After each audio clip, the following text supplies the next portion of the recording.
So FC Barcelona is officially 6 days away from preseason, and we have John, Virgili, Landry Fade, and Juan Hernandez, who have all started preseason with Juliano, who is the coach of Barça Athletic, and they will be joining Barça Athletic's preseason and not with the first team. The trio were part of a host of youngsters working out with Hansi Flick in the past few weeks, but now they have joined up with Barça Athletic, meaning that they're not going to be part of the senior squad in the preseason tour in Asia. Meanwhile, we do have Jofre Torrents and Dro Fernández, who are expected to join the first team in the preseason and go to Asia. These are going to be the only two youngsters that are brand new and we have heard about for the first time that will be under the guidance of Hansi Flick. And this is Barcelona's official statement. Several players have continued to train with the first team since last week. Gulli and Toni Fernandes, Jofre Torrents, Pedro Fernandez, and Rooney, who joined this summer from Copenhagen. And they are the players who continue under Hansi Flick's orders, while John, Virgili, Landry, Fade, and Juan Hernandez have joined the preseason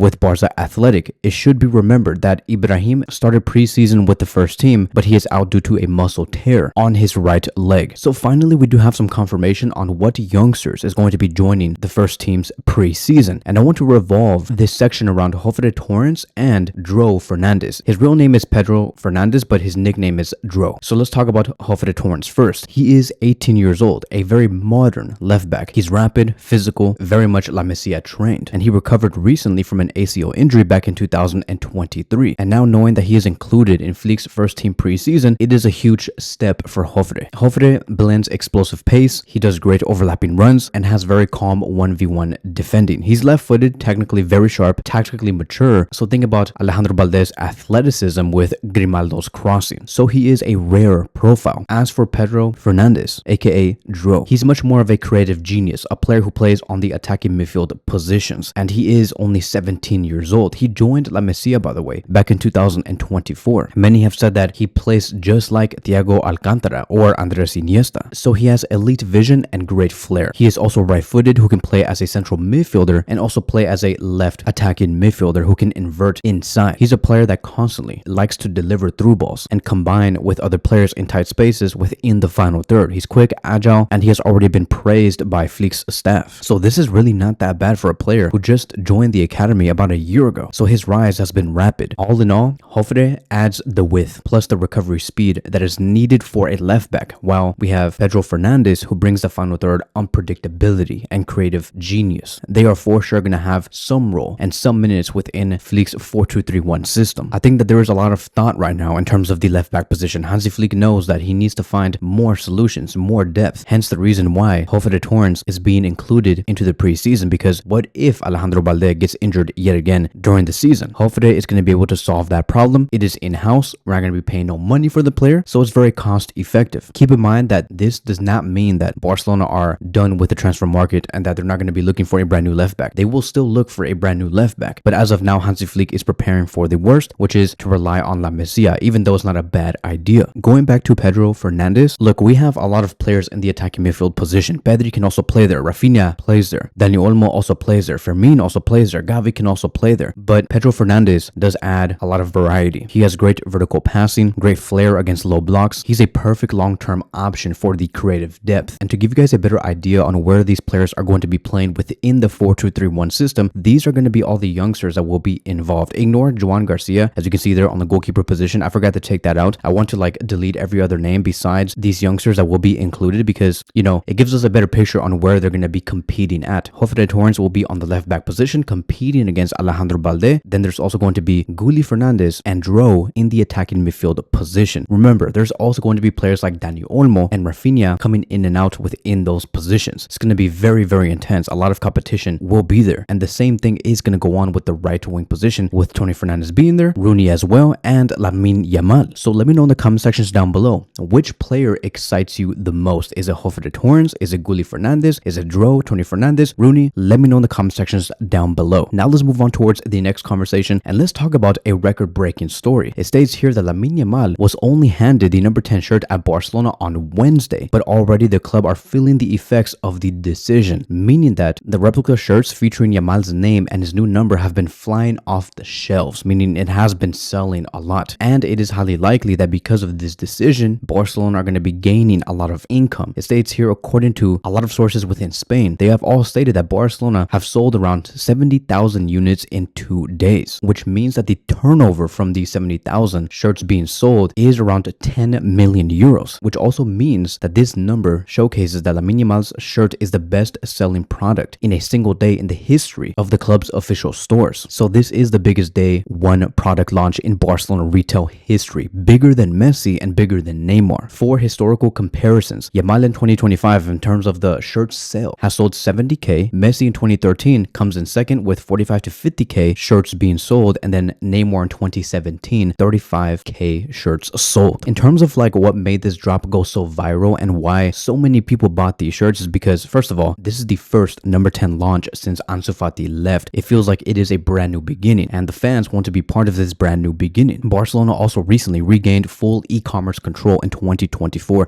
They were not so international back then, like 10-15 years ago. They were not able to like touch many countries out there in the world and send these shirts to different fans. Now we have complete control. And lastly, because Yamal is La Liga teen MVP and Spain's youngest ever senior international, breaking records here and there, winning trophies, there are a lot of die-hard fans. Now, of course, there are other players out there. For example, back with Ronaldo making that move to Manchester United in 2021, it was 400k in 12 hours. With Messi moving to PSG in 2021 as well, 830k in 24 hours. Erling Haaland in 2022 also had insane numbers, with Bellingham in 2023 moving to Real Madrid 100k in 5 months. Now, many do question that, oh, well, because Yamal sold this many shirts and because he is so hyped right now, it does make a lot of sense, but how come it did not happen with Ansu Fati? Because Ansu Fati was given the number 10 shirt back in 2021, and to be very honest, there was no real launch spike. Like, there was not a lot of people that wanted that shirt, and that is because Ansu Fati was not as big compared to what Yamal is today. Before that year of 2021, Ansu Fati was already going through a lot of things, and he quickly dropped out of Barcelona's top 6 sellers in terms of shirt sales in under 18 months. So it was considered as a failed launch at that time. Now let's move on towards the last conversation, and I do want to speak about Marcus Rashford and what his plan is going to be sportingly within the starting 11. There is going to be multiple different ways that Hansi Flick can use Marcus Rashford, and I'm going to be explaining it here, like what is going to be the most likely outcome in this scenario. Now let's remember, Marcus Rashford is very versatile. He can play on the left wing position, he can play on the attacking midfield position, he can also play on the striker position. But he did say back in 2023 that he does have some preferred positions, and he stated, and I quote, "I prefer the left wing position. I feel like on the left it's easier to stay in the game." But then he also recently stated a few weeks ago that he does like to play in the number 9 position because he feels more comfortable and it feels more natural. So it does seem like he does prefer both. Like, he does not really have a favorite, which leads towards one thing. Where is he most efficient at? Is it the left wing position or the striker position? So Rashford has played as a left winger, center forward, and right winger through his career. But in terms of efficiency and the goal breakdown, on the left wing position, he is at his best. He has scored 76 goals in 135 appearances, averaging 0.56 goals per 90 minutes. He has the highest assist rate there, loves to cut in with his right foot, and he maximizes himself through his pace and creativity when he is on the flanks. So Rashford thrives in space, and on the left wing position, he gets all of that. The second position that gives him the most efficiency, it is going to be the striker position. He has 63 goals so far there in 160 games, averaging 0.39 goals per 90 minutes. It is the most used position overall. He's more isolated, and I think that looking at the past 4 years since 2021, it was safe to say that he always needed better service, and he has lower assist involvement on the striker position. So he's still productive, but his efficiency does drop compared to the left wing position. Then comes third place, which is the right wing position, where he does have 13 goals in 51 matches, averaging 0.25 goals per 90 minutes, and it is his least effective role. It doesn't suit his natural movement because it's harder for him to cut in because he's so right-footed. Even though, yes, he had an amazing performance against FC Barcelona on the right wing position, all in all, outside of that game, Rashford was not at his best. Looking at the year-by-year breakdown as well, going back to the 2021-2022 season, he averaged 0.29 goals per 90 minutes. It is his lowest. The next season, which is his best and career best, he averaged 0.53 goals per 90 minutes. This was him at his prime. And then going to the 2023-2024 season, 0.28 goals per 90 minutes. The team overall did struggle that season, and Rashford also dipped as well. And then in the previous season, right, the 2024-2025 season, 0.39 goals per 90 minutes, not even close to the 2022-2023 season. And in that season, he was bouncing back between Manchester United and Aston Villa. The Athletic also came out with some amazing stats and amazing visuals, so I do want to give credit to them for creating this graph here. But you can see here that,